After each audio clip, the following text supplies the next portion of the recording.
Night falls across the African savanna, and as the light disappears, the world changes. Birds fall silent, insects take their place, and shadows begin to stretch across the land. The land no longer belongs to humans. It belongs to what hunts in the dark. Eyes that do not fear the night. Teeth that move unseen. For millions of years, early humans survived the day. They walked, they hunted, they learned. But when the sun disappeared, they hid. Because once darkness came, they were no longer the hunters. They were the hunted. Until one night, something changed. Nearly 1 million years ago, a group of Homo erectus moves across open grassland. The sun is still high, the world is alive, tall grass moves with the wind, distant animals roam the horizon, but this world is fragile.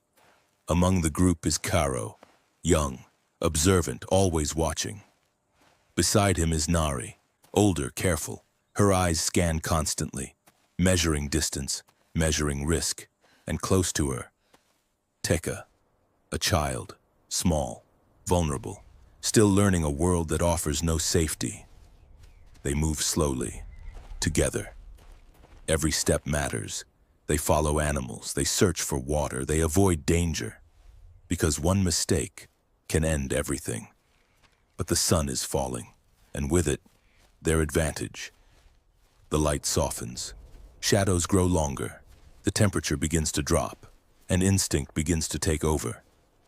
They need shelter. A rocky rise appears ahead, sparse trees, limited cover, but it may be all they have. Something moves far in the distance, low to the ground, watching. Hyenas, patient, silent, waiting for darkness. The air shifts. The sky darkens, but not with night. Something heavier. Clouds gather, thick, low, moving fast across the sky. The light begins to flicker, bright, then dim, then bright again. The world feels unstable. Animals begin to move. Antelope, buffalo, all shifting direction. Lightning flashes across the horizon. The group freezes. Another flash, closer, brighter. The wind strengthens. The air feels charged. Then, a strike. A single bolt touches the earth, and for a moment, everything stops. Then the grass begins to glow, a faint light, barely visible. Then a flicker, then another, a small flame, moving, growing. The wind feeds it. The dry grass responds instantly. The flame spreads, it moves fast across the land. The group reacts immediately. They run because, like every animal, they fear it. The fire grows, consumes everything in its path. The air fills with smoke. The sky glows orange. But Caro slows. He turns. He looks back. Through the smoke, through the movement, he watches. The fire moves through the grass, and something else happens. The hyenas are gone. The predators have retreated. The hunters are fleeing. Caro stares. The fire is dangerous, but it is also powerful. The storm passes. The sky clears slowly, and what remains is silence and smoke. The ground is blackened, charred, changed. Small areas still glow, faint light beneath the ash. Caro steps forward, slowly, carefully. The group stays behind, watching, waiting.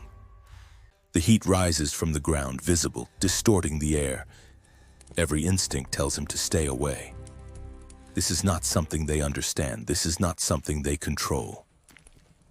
But Caro continues. He lowers himself close to the ground. There, a piece of wood still glowing. A small light clings to it, weak, flickering, almost gone. He reaches, stops, waits. Then again, closer. His hand hovers above it.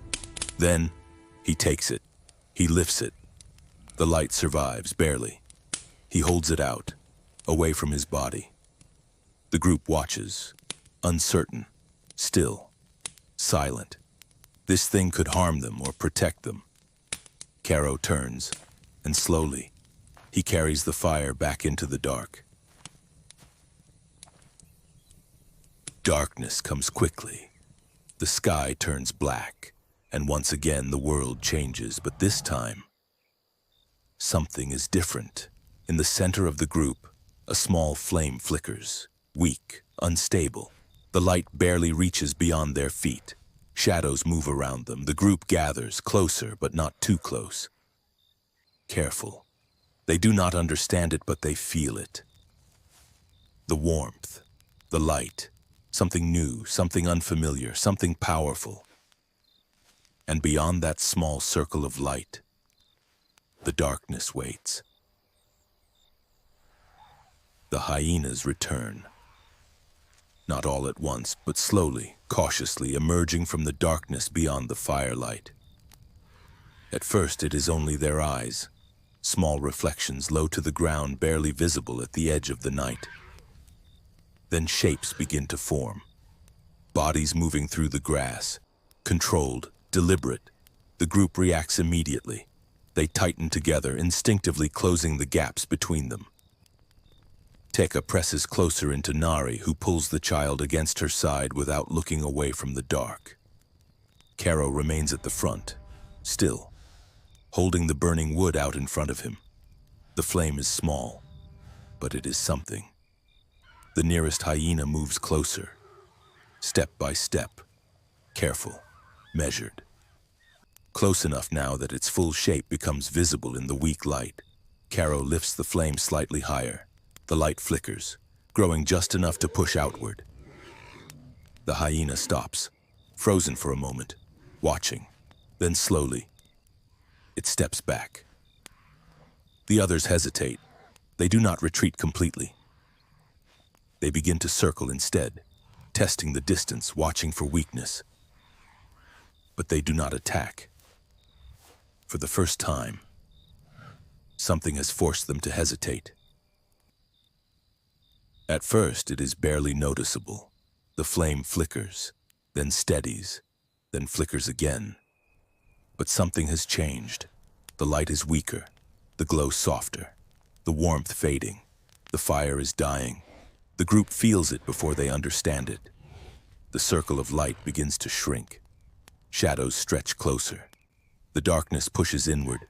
They shift uneasily, looking out into the night. The hyenas see it too. They begin to move again, closer this time, more confident. The balance is shifting. Teka lets out a sharp cry. The sound cuts through the silence. Nari pulls the child tightly against her.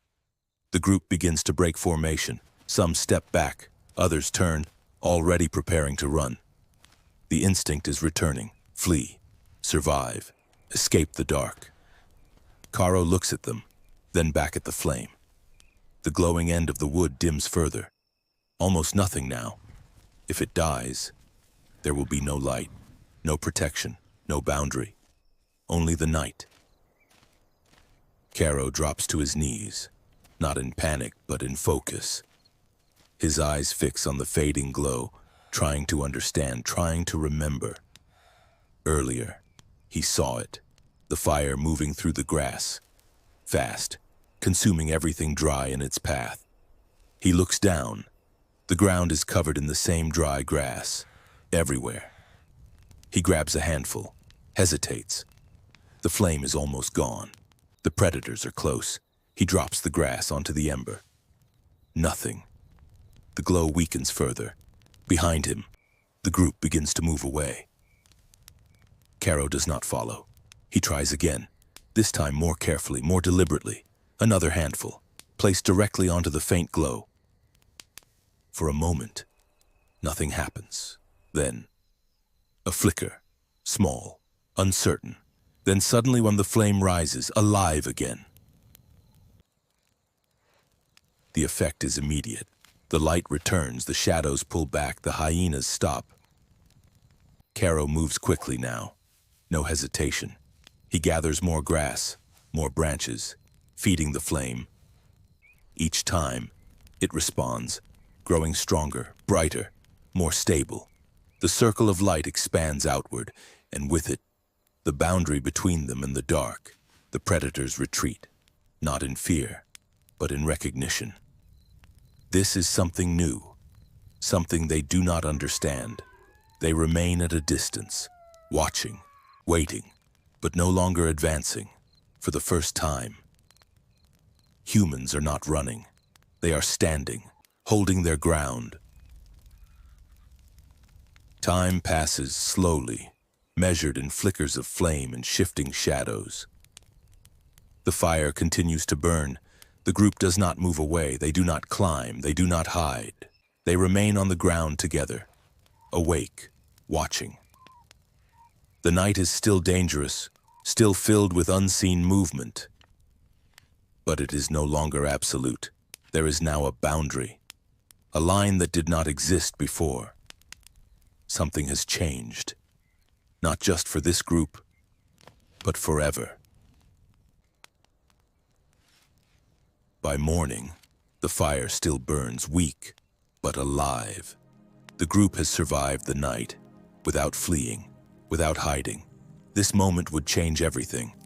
Fire would allow humans to cook food, unlocking more energy. It would protect them, expand their world, allow them to move into colder lands and spread across the earth. But it did not begin with mastery.